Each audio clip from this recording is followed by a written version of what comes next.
Fala, meus amigos, estamos começando aqui mais um vídeo do canal enquanto eu sigo aturando os crimes desse animal de bosta e a gentalha patética dele baixo nível, os medíocres, covardes, né, fedorentos e vomitando o ódiozinho de bosta deles na minha vida. Já tem 10 anos, eu não consigo nenhuma ajuda jurídica aqui para tentar limpar a minha vida do lixo dessa gentalha. Enfim, no vídeo de hoje nós vamos falar sobre duas coisas aqui, na verdade, né? Primeira, a Fierges, tá? Que é a Federação das Indústrias do Estado do Rio Grande do Sul, pediu uma ajuda de 100 bilhões de reais do governo Lula para recuperar a indústria do Rio Grande do Sul, lá com essa tragédia que rolou lá, né? E aí eu tive a ideia aqui de fazer um vídeo para refletir uma questão a mais aí, porque tem esse tema específico, né, da ajuda que eles estão pedindo lá, e só aí já tem uma contradição grande, né? Vamos falar um pouquinho sobre isso, mas existe uma outra questão que tem a ver com a ideia do Estado mínimo, né? Então, o título do vídeo é esse aí: a direita gosta mesmo de Estado mínimo? Ou é mais uma expressão que atrapalha a pensar, né?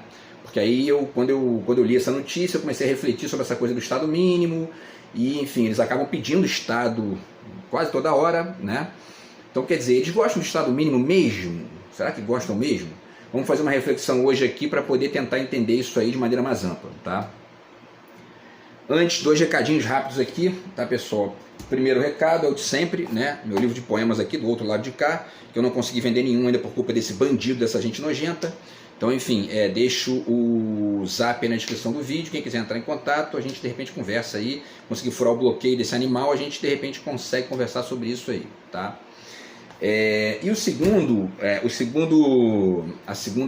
recado aqui é para a galera que gosta aí dos livros, né? Porque tá rolando a Book Friday na Amazon, tá? Eu já comprei alguns livros aqui, começou agora, né, dia 17 e termina agora dia 20, tá?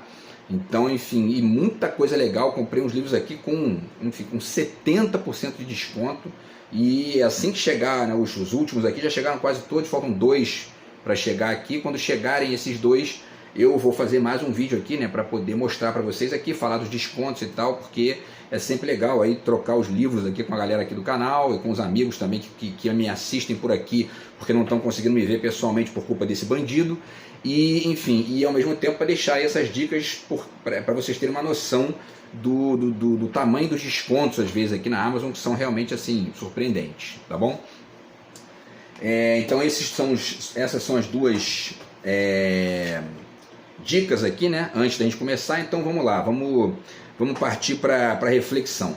Então, antes de começar, antes de passar para vocês a notícia lá, né, da Federação das Indústrias, o que eles estão pedindo exatamente, vamos fazer uma reflexãozinha aqui que tem a ver com a questão do sentido das palavras, né?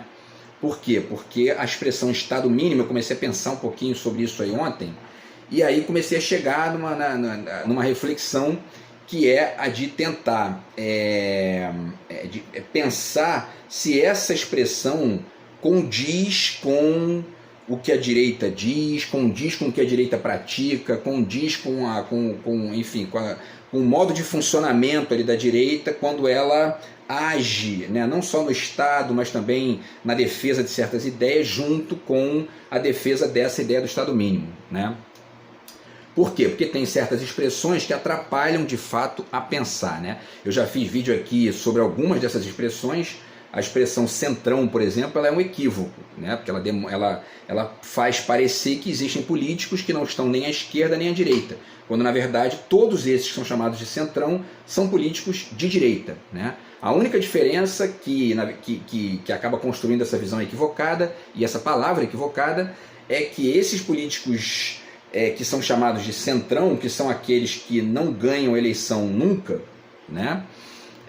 Nem enquanto direita e nem, né, obviamente, com nenhum tipo de parceria com a esquerda, né? Eles acabam ficando num limbo ali, né? Que é um limbo interesseiro, né? E aí eles acabam, enfim, utilizando essa...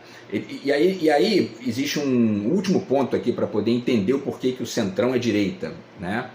Quer dizer, o centrão ele acaba utilizando o fato da maioria do Congresso ser de direita para poder barganhar cargos e barganhar, enfim, verbas e tudo mais quando a esquerda ganha. Quando a direita ganha, ele passa a ser uma composição do governo, né? Porque eles sempre apoiam, se não tiver essa barganha da tal governabilidade com a esquerda, eles vão votar sempre em todas as medidas da direita. Simples assim. Outra expressão também equivocada, terceira via, né? Não existe terceira via, isso também é um equívoco, né? A gente percebe nitidamente que tem dois tipos de projeto no Brasil e basicamente isso, né? Anarcocapitalismo, né? Já fiz vídeo também sobre essa expressão anarcocapitalismo, que é um equívoco, é uma bosta, né? Criada pelo tal do Milei lá, que é enfim, né? É um sujeito extremamente limitado e um joguete na mão do grande capital e está destruindo o Estado lá na Argentina. O mundo inteiro desenvolvido não joga assim. Quando ele terminar de destruir o Estado lá, quem vai sobrar vai ser de fato o grande capital, as megacorporações estrangeiras e a pobreza, o aumento da pobreza, etc. e tal, tá? E por último aqui nesse rol de exemplos iniciais aqui ainda, a palavra retaliação, quando ela é conectada com a forma como Israel, bombardeia a Palestina, mata a gente lá, né, e tudo mais. Por quê? Porque não é retaliação. Na verdade, quem invadiu lá foi Israel. Israel é que invadiu a Palestina depois da guerra. Então, se há alguma retaliação, né, nesse contexto aí, é dos palestinos, né? Mas enfim, então são 4 exemplos aqui, pessoal. E aí existe também um contexto aqui de literatura e de teoria que pode ajudar a entender rapidamente esse ponto. Aquela frase do Beckett aqui que eu já usei várias vezes, né? Tá aqui o livro do Beckett, tá? E aí na página 37 aqui tem aquela expressão, né? A frase dele que eu gosto muito, que eu estou sempre aqui usando, né? O que finalmente significa isso que à primeira vista parecia claro? Esse é um pouco essa é um pouco a ideia que norteia essas reflexões que buscam deslocar, né, enfim, significados ocultos em palavras que aparentemente estão ditas ali muito evidentes, muito claras, e na verdade estão escondendo uma série de coisas, tá? Vamos falar um pouquinho sobre isso aí em relação à ideia do Estado mínimo. E aí isso reflete, né, o exercício do cego estrelinho do Mia Couto, tá? O cego estrelinho do Mia Couto é esse filósofo investigador das sombras, né, que mostra o caminho para a gente entender justamente esse significado oculto que está nas coisas que parecem muito claras, né, e que o olho, digamos, né, o olho... agora esqueci a expressão, mas enfim, quando o olho fica muito, né, poluído pelo excesso de luz, né, acaba não enxergando esses detalhes sutis aí, tá? E por último, vale citar também o Ptix do Mallarmé, né? Tá aqui, a Olga Kempinska fez esse trabalho muito legal aqui, que discute o Ptix, né? Que é essa palavra que é vazia de significado, mas ao mesmo tempo aberta ali a uma série de possibilidades, tá? E o Otávio Paz tem um artigo sobre isso aqui também, Signos em Rotação, tá? Que se chama justamente o soneto em X, né, que seria esse soneto aí do Mallarmé. Agora, eu estou citando o Mallarmé aqui para fazer uma distinção, tá? Eu vou até pegar aqui um detalhezinho para poder trocar com vocês, para poder mostrar, porque essas distinções são interessantes, às vezes, para poder demonstrar o que a gente quer, né? O do Mallarmé, ele é uma palavra de referência incerta e, ao mesmo tempo, ele parte de uma rima, né, como diz a Olga Kempinska, parte de uma rima para lançar seu autor em busca da palavra e levá-lo à procura de seu sentido, e é uma procura acompanhada por uma esperança vã, né? É uma tarefa vã, ele não vai achar o sentido, mas enfim, ao mesmo tempo, então quer dizer, é um prodigioso excesso do sentido real, né? E ao mesmo tempo a pureza da sua ausência, quer dizer, um ponto extremo da linguagem, né? E, enfim, aí o Otávio Paz também fala, né, e a própria Olga Kempinska aqui falam sobre o fato de que essa palavra cria aberturas fascinantes para a imaginação e ao mesmo tempo é um lugar subvertido, é um limite extremo de crise, certo? Então por que eu estou citando isso aqui, né, nesse contexto? Porque esse trabalho de ressignificação de uma palavra que está muito gasta, né, pela alienação, é um trabalho que é o inverso dessa abertura, né, do Mallarmé, ou seja, né, a palavra, a expressão Estado mínimo, assim como a expressão centrão e a expressão anarcocapitalismo, elas são palavras vazias não porque elas não porque elas tenham sido, enfim, limpadas, né, ou enfim,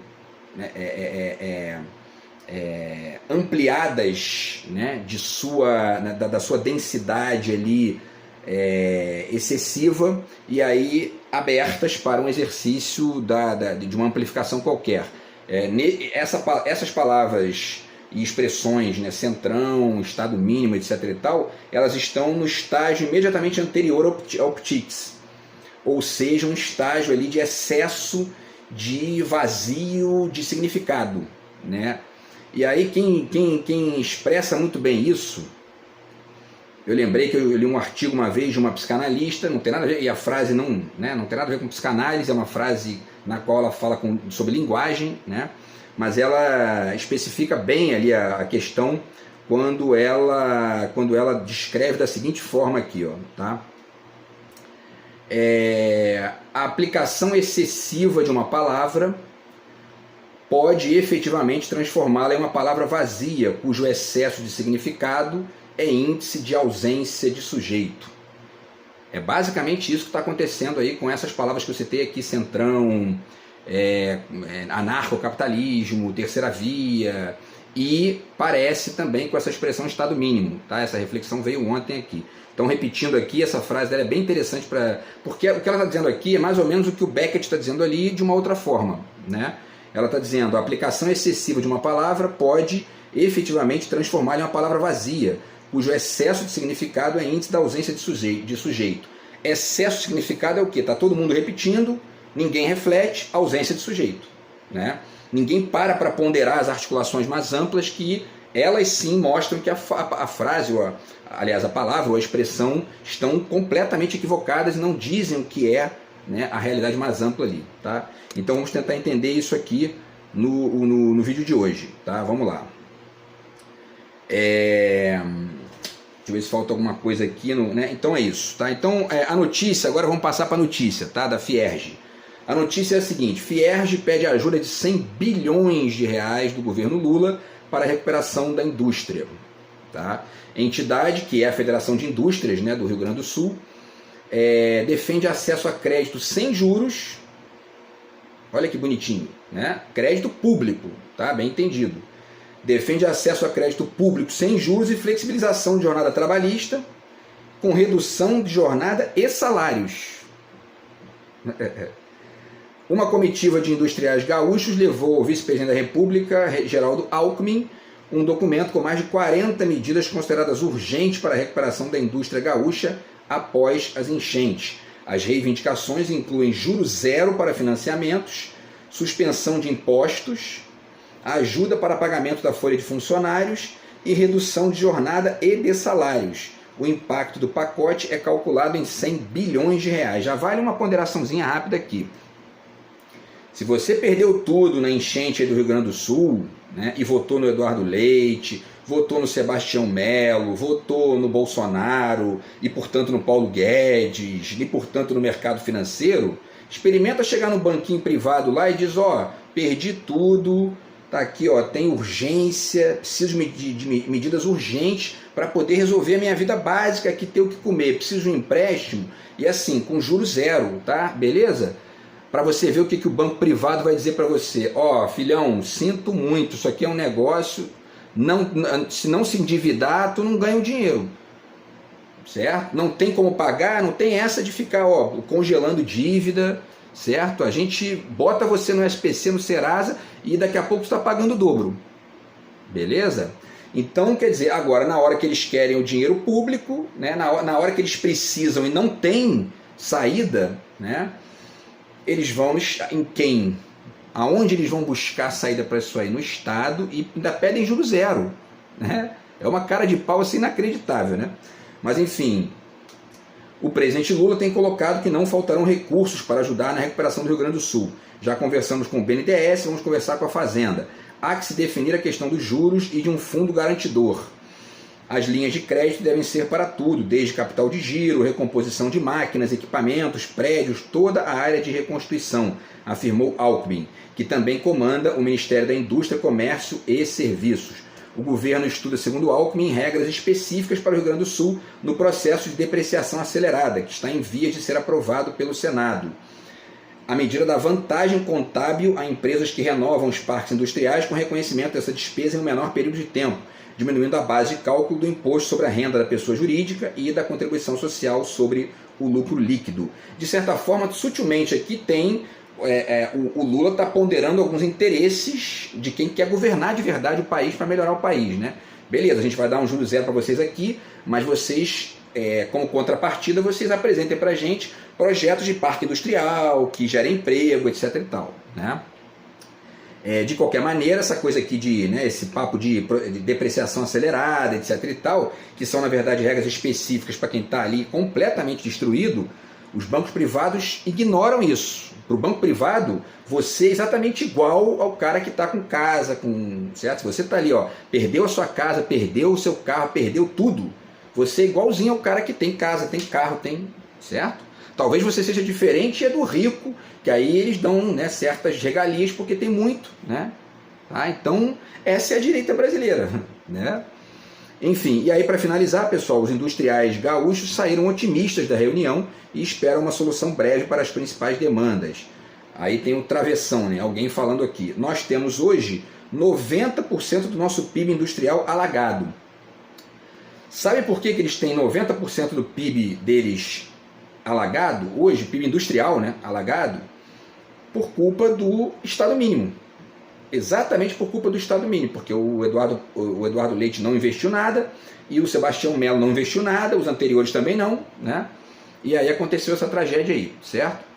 E agora eles querem Estado máximo, né? Para consertar a cagada que o Estado mínimo fez. Através de quem? Do Estado, né? A situação das empresas é muito difícil e precisamos destas medidas com a maior brevidade possível, né? Vai falar isso no banco. Meu irmão, a gente vai fazer aqui um estudinho de crédito, pode demorar aí, desculpa aí, uns 2, 3 meses, tá? Beleza?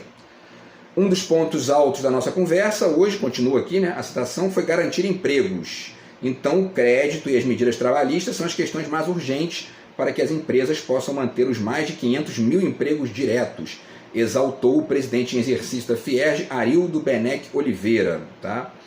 E aí, finalizando, pessoal, a entidade defende a regulamentação de uma lei já adotada durante a pandemia para flexibilizar contratos de trabalho com redução proporcional de jornada e salários, coisa que eu já acho equivocada, né? O governo tem que barganhar isso aí para manter os salários no nível que estão, né? Adoção de férias coletivas e outras medidas, além do pagamento de parte da folha de funcionários pelo governo. Eles querem que o governo federal pague o salário de certos funcionários ali com dinheiro público. Não era Estado mínimo? Eles não gostam do Estado mínimo? Ué, como assim? Né? E o último parágrafo, na avaliação da Fierj, as perdas provocadas pelas chuvas e a interrupção da produção irão ocasionar uma drástica redução na atividade econômica no Estado. Por isso é urgente acelerar medidas que apoiem o setor produtivo. A lista de propostas também inclui a suspensão da cobrança de tributos e suspensão de prazos envolvendo comércio exterior. Quer dizer, né? Suspensão de tudo que onera, tudo que dificulta, coisa que o mercado, né, os bancos privados não fazem, certo?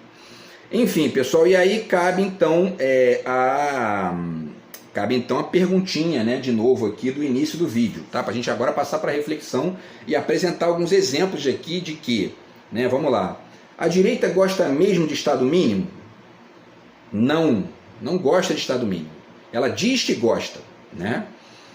Ou é mais uma expressão que atrapalha pensar? Atrapalha pensar. Vamos ver que a direita não gosta de Estado mínimo? Vamos lá.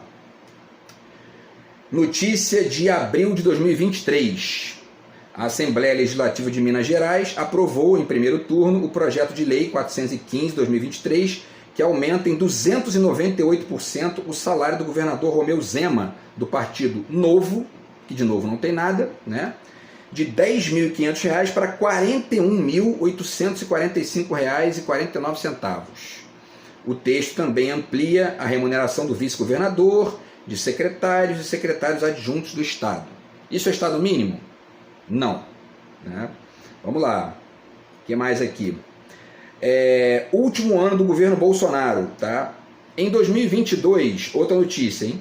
Essa aqui de março de 2023, analisando o ano de 2022. Em 2022, a carga tributária bruta do governo geral, governo central, estados e municípios, atingiu 33,71% do PIB, o maior percentual observado na série histórica, iniciada em 2010, certo? Então, o governo Bolsonaro terminou o ano de 2022 com a maior carga tributária da história que registra isso, né? Desde 2010, tá? Isso é Estado mínimo? Não. A maior carga tributária é Estado máximo, certo? Outra notícia de março de 2023 também, tá? Petrobras fecha governo Bolsonaro com lucro recorde para distribuição a investidores. Preço da gasolina impulsiona ganho da estatal que o transfere integralmente a acionistas, certo? A Petrobras registrou lucro líquido recorde de 188 bilhões e 300 milhões de reais em 2022, superando em 76% o ganho recorde de 2021, que foi o ano anterior. Tá? O Lula agora fez o segundo melhor, né, rendimento, tá? Agora sem defender Estado mínimo, né? Este é o maior lucro, esse era, né, foi, né, nesse momento aí, 2022, último ano do governo Bolsonaro, o maior lucro já alcançado por uma empresa brasileira listada na Bolsa de Valores. O resultado ocorreu graças ao aumento da produção da companhia, então não diminuiu o Estado, certo? E aos altos preços dos combustíveis vendidos pela estatal no mercado nacional, o que significa que a retórica patética do Estado mínimo, que em tese, segundo, né, essa retórica da direita, geraria um melhor serviço, não gera o melhor serviço. A gasolina é a mesma e o preço é mais caro.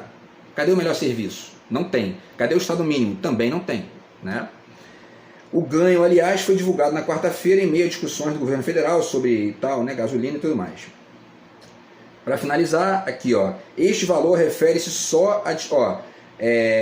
em meio a isso, a empresa anunciou o pagamento de mais 35 bilhões de reais aos seus acionistas. Esse valor refere-se só à distribuição do lucro do quarto trimestre de 2022. Por todo 2022, a empresa vai pagar cerca de 209 bilhões de reais em dividendos, outro recorde da empresa. Tá? Em 2022, a Petrobras, último ano do governo Bolsonaro, que defende Estado mínimo, a Petrobras foi a segunda empresa do mundo que mais pagou dividendos a seus investidores.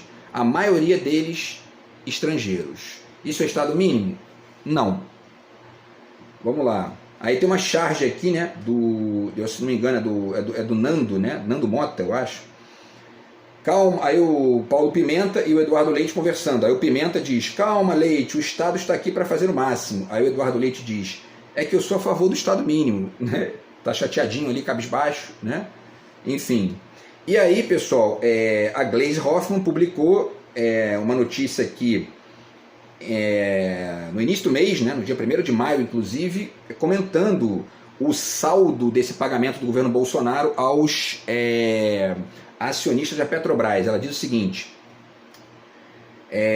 a Petrobras pagou entre 2018 e 2023 446 bilhões aos acionistas. Isso equivale a 87 bilhões de dólares, praticamente o valor de mercado inteiro da empresa, que hoje está em 96 bilhões de dólares. Ou seja, em apenas 5 anos, os acionistas embolsaram quase uma Petrobras inteira. É um escândalo e um dos maiores crimes cometidos contra o Brasil em todos os tempos. Por que ela está citando 2023 também? Porque 2023 não sofreu a alteração do PPI e também não sofreu a alteração da mudança da lógica da Petrobras. Por quê? Porque as regras que valiam em 2023 eram as de 2022. Né? Para além da lei das estatais, que também não foi modificada a contento, por uma perspectiva de esquerda e, portanto, nacional, né? E que continua valendo até hoje. Quer dizer, figuras do corpo diretivo da empresa têm que ter conexão com o mercado e não com a política, né? E não com a política partidária, melhor dizendo, né? Porque isso é uma ideologia também. Tudo isso é o quê? O que é isso aí? É Estado máximo para a direita, né? Para os empresários, para o mercado. Quer dizer, então, para finalizar aqui, ela diz, né? Essa farra explodiu em 2021, quando Bolsonaro e Paulo Guedes mudaram o estatuto da Petrobras para fixar dividendos de pelo menos 45% do caixa livre da empresa, saqueando um dinheiro que serviria para investir, gerar empregos e produzir combustíveis mais baratos. No ano seguinte, os acionistas embolsaram 222 bilhões de reais, a segunda maior distribuição de dividendos do mundo. Esse fato aqui é muito importante, porque repito aqui, né, o que ela disse. Em 4 anos, 5 anos, né, os acionistas da Petrobras embolsaram o mesmo valor da empresa inteira, que é uma das empresas mais valiosas do mundo, em dividendo, em grana, só de grana de bolsa de valores, né? Digamos que eles tivessem investido aí 1/4 disso, né, que já é uma bolada gigantesca, ou seja, mais ou menos uns 110 bilhões de reais. A gente teria 330 bilhões de reais para poder fazer investimento em tecnologia, para poder fazer investimento público em outras áreas, para poder gerar emprego, para poder gerar gasolina mais barata, para poder aumentar o parque de refinarias da Petrobras, para poder fazer pesquisa para tentar achar mais petróleo aqui, para poder diminuir ainda mais o preço, etc, etc, etc. Esse uso do Estado para melhorar a vida da população em geral interessa para a direita? Não. Mas diminuir o Estado interessa também? Também não. Eles mantêm a empresa, eles pagarem 440 bilhões de reais, quase o mesmo valor da empresa inteira, só de dividendo de bolsa de valores, né, de acionistas, é o quê? É Estado máximo, né? Só que é um Estado máximo direcionado para rico, para, né, mercado financeiro e uma minoria. Então não tem Estado mínimo. A direita diz que é Estado mínimo, mas não existe isso, tá? Existem alguns aspectos específicos que eu vou tentar descrever aqui até o final, tá? Outra medida aqui que mostra que a direita não tem nada a ver com o Estado mínimo. Já falei disso aqui, dia 2 de setembro de 2016, Temer ganhou ali o governo, né, roubou o governo da Dilma. 2 dias depois que ela saiu, ele legaliza as pedaladas fiscais e mais, dobra a possibilidade dos créditos suplementares, que era de 10%, passou para 20%. Aumentou o Estado também. Certo? Estado mínimo? Não. Né? O que mais? Né, vamos lá. Dívida pública do Fernando Henrique Cardoso, né? Para a gente ficar aqui só nele, tá? Cadê aqui? Deixa eu ver. Eu vou fazer inclusive um outro vídeo aqui para refletir uma questão também sobre esse barato da dívida aqui, que é interessante, tá?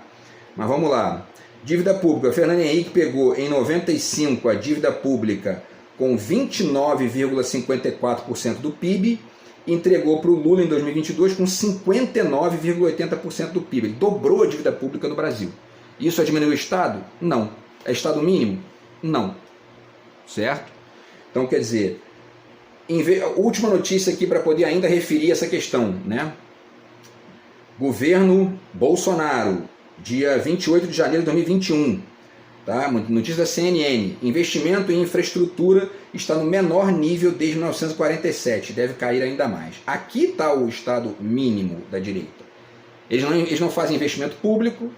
Né? O que mais? Vamos lá. E aí no ano seguinte ainda foi pior ainda. Né? Diminuiu ainda mais em 2022. Tá? Mas enfim. E aí o Bolsonaro furou o teto de gastos em 795 bilhões em 4 anos de governo. Quer dizer, furar o teto de gastos em 700 bilhões de reais é Estado mínimo? Não. Né? Agora, tem um Estado mínimo. Né? Qual é o Estado mínimo? O salário mínimo vai completar 4 anos seguidos sem aumento real.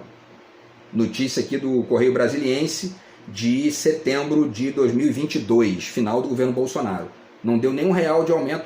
Assim, os acionistas da Petrobras ganham 440 bilhões de reais de dividendos e o salário mínimo não aumenta R$1. Aí está o Estado mínimo da direita. Mas não é um conceito geral, é um conceito específico. Se você trabalha com essa expressão como conceito geral, você não entende essas diferenças aí.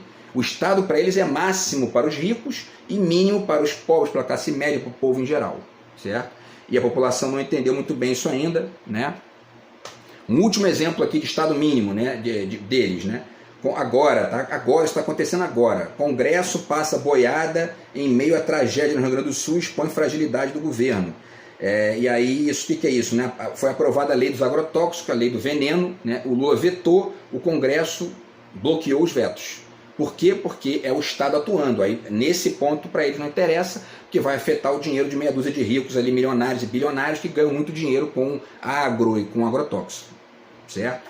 Então, pessoal, vamos voltar aqui à pergunta inicial para finalizar o vídeo. De repente eu faço um outro vídeo para poder ampliar aqui essas reflexões, para continuar aqui, tá? Mas a direita gosta mesmo de Estado mínimo? Não. Ela gosta de Estado máximo para os ricos e para o mercado financeiro e mínimo para os pobres e para o povo e para o país como um projeto mais amplo, que esteja desconectado de meramente só o interesse individual. Então, essa expressão ajuda a pensar ou atrapalha? Atrapalha, tá? Bastante. E eu vou tentar fazer mais vídeos aqui para refletir essa questão aqui, tá bom? Então é isso, grande abraço, a gente volta no próximo vídeo, tamo junto, fui.